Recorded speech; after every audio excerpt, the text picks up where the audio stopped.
সুপ্রিয় দর্শক, আসসালামু আলাইকুম। যে যেখানে আছেন আশা করি সবাই ভালো আছেন, সুস্থ আছেন। আজকের পর্বে নিয়ে আসলাম আপনাদের জন্য চিতই পিঠা। আর এই পিঠাগুলা দোকানে বিক্রি করে, আর আমরাও এই পিঠাগুলা খুব সহজে ঘরে বিকেলে বাচ্চাদেরকে দিতে পারি। শীত তো চলে এসেছে বলেন, শীতের সময় এই পিঠাগুলো না খেলে হয়। তাই সহজভাবে সহজ রেসিপিতেই আমি আজকে আপনাদেরকে এই ফুলকো ফুলকো চিতই পিঠাগুলো বাসায় বানিয়ে দেখাবো। খুব সহজেই আপনারা এরকম ফুলকো ফুলকো চিতই পিঠা বাসায় বানাতে পারবেন, দেখতে পাচ্ছেন। তাহলে চলে গেলাম কথা না বাড়িয়ে পুরো রেসিপিতে। আজকে বানাবো চিতই পিঠা, আর এই চিতই পিঠাটা বানাবো ভর্তা দিয়ে খাওয়ার জন্য। এখানে আমি 1.5 কাপ পোলাও চাল আগে থেকে ভিজিয়ে রেখে হালকা কুসুম গরম পানি দিয়ে ব্লেন্ডারে ব্লেন্ড করে নিয়েছি। তবে আপনাদেরকে ঘনত্বটা দেখিয়ে দিচ্ছি। এই যে দেখুন ঘনত্বটা। এখানে আমি আর কিছু উপকরণ দেব। এখানে দিয়ে দিলাম 1/4 চামচ লবণ দিয়ে দিলাম। এখানে 1 চামচের 4 ভাগের 1 ভাগ লবণ দিয়ে দিচ্ছি, দেখতে পাচ্ছেন। আর দিয়ে দিব সামান্য একটু বেকিং সোডা। এখানে বেকিং সোডার আপনারা স্কিপ করতে পারেন, না দিলেও হয়। আগে পিঠাটা বানিয়ে দেখবেন, 2-1টা পিঠা বানিয়ে যদি পিঠাটা ফুলে তাহলে আর আপনাদের এই বেকিং সোডাটা লাগবে না। আর যদি না ফুলে তাহলে একটু ব্যবহার করতে পারেন।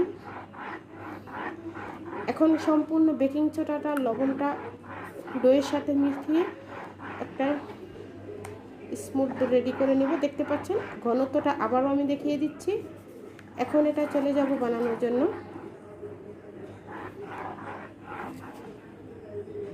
এখানে আমি একটা লোয়ার কড়াই দিয়েছি, দেখতে পাচ্ছেন। এখন লোয়ার কড়াইটার ভিতরে হালকা সামান্য 2-1 ফোঁটা তেল দিয়েছি। এখন তেলটাকে আমি একটা শুকনো কাপড়ের সাহায্যে উঠিয়ে নিলাম। নিয়ে প্রথমত আমি একটা পিঠা দেব। অবশ্যই কড়াইটা খুব ভালো করে গরম করে নেবেন।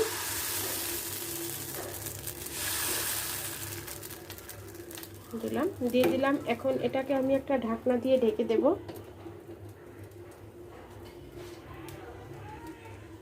এখন দেখি এই পিঠাটা কীরকম হয়েছে। এই যে দেখুন পিঠাটা হয়ে গেছে। এটাকে আমি উঠিয়ে নেব। ডো দিয়ে দিলাম। দেওয়ার পরে এখানে আমি ডিম চিতই বানাবো। একটা ডিম দিয়ে দিলাম, দেখতে পাচ্ছেন।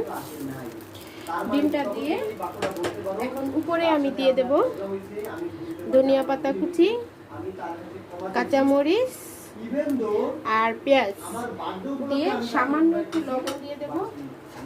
সামান্য একটু লবণ দিয়ে এখন এটাকে আবার ঢাকা দিয়ে দেব।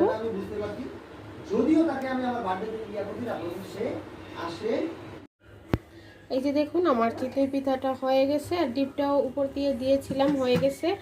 আপনারা সিলভারের ঢাকনা দিয়ে ঢাকবেন। আমি প্রথমত কাঁচের ঢাকনা দিয়ে ঢাকছিলাম। কাঁচের ঢাকনা দিয়ে ঢাকলে অতটা ফুলে না, কিন্তু সিলভারের ঢাকনা দিয়ে ঢাকলে খুব সুন্দর করে ফুলে ওঠে। এই যে দেখুন আমার পিঠাটা হয়ে গেছে। আমি একটু কাছ থেকে দেখাই, দেখতে পাচ্ছেন। এভাবে করে সবগুলা ডিম চিতই বানিয়ে নিব। আবার ডিম ছাড়াও বানাতে পারবেন যারা ডিম খেতে পছন্দ না করে।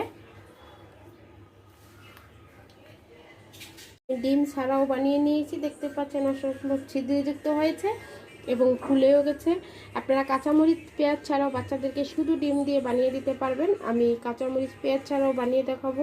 সবগুলো পিঠা বানানো হয়ে গেছে, দেখতে পাচ্ছেন। এখানে একটা ডিম দিয়ে পিঠা, আসলে আমি ডিমের পিঠাগুলো বানাচ্ছিলাম আর ছেলেমেয়েরা নিয়ে খেয়ে ফেলেছে। আর এই যে দেখুন এটা আমি কাঁচামরিচ পেঁয়াজ ধনিয়া পাতা ছাড়া বানিয়েছি। বাচ্চাদেরকে এভাবে বানিয়ে দিতে পারেন। রাস্তায় কিন্তু এই পিঠাগুলো ডিম দিয়ে বানিয়ে অনেক টাকা নেয়। আমরা যদি ঘরে বানিয়ে খাই স্বাস্থ্যসম্মত খাবার, খুব সহজেই বানানো যায়। দেখলেন তো, খুব সহজে বানিয়ে নিলাম। এটা আপনারা শুটকি ভর্তা, ধনিয়া পাতা ভর্তা, যে কোনো ভর্তার সাথে পরিবেশন করতে পারেন। আজকে আমি শুটকি পাতা ধনিয়া পাতার সাথে পরিবেশন করলাম। আশা করি আপনাদের কাছে ভালো লেগেছে। ভালো লাগলে লাইক কমেন্ট শেয়ার দিবেন অবশ্যই। আজকে এই পর্যন্তই। আল্লাহ হাফেজ।